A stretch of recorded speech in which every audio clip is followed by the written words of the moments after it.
Pemerintah Sumatera Selatan bersama Komite Percepatan Penyediaan Infrastruktur Prioritas melaksanakan rapat koordinasi proyek strategis nasional yang ada di Sumatera Selatan di Gria Agung. Rapat dipimpin Gubernur Sumatera Selatan Ellen Setiadi. Di Provinsi Sumatera Selatan ada 15 proyek strategis nasional, di antaranya Jalan Tol Kayu Agung Palembang Betung, Jalan Tol Betung Tempinu Jambi, Jalan Tol Simpang Indralaya Muara Enim, Jalan Tol Lubuk Linggau Curug Bengkulu, pembangunan Pelabuhan Palembang Newport, KA Kertapati Lahat, Bendungan 3 di Haji, pembangunan jaringan irigasi di Lematang, pembangunan jaringan irigasi di Komring, dan PSEL di Kota Palembang.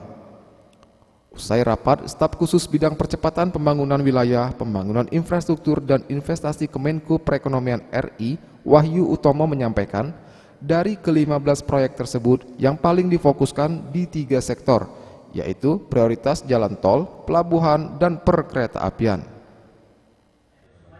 Saya berharap proyek-proyek ini karena hampir semuanya on track ya, kecuali ada satu proyek yang terkait dengan mundurnya Air Product pada waktu harus kita cari gimana cari penggantinya dari rencana pembangunan yang ada di Muara Enim tadi.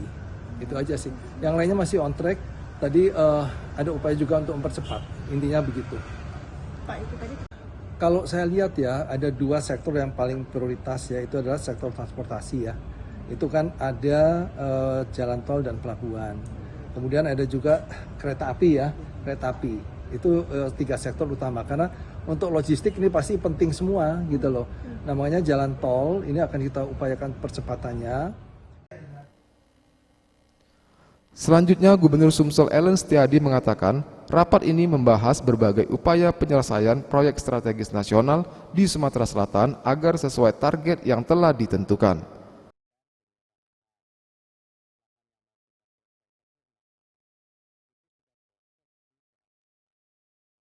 Tim Liputan Sriwijaya TV.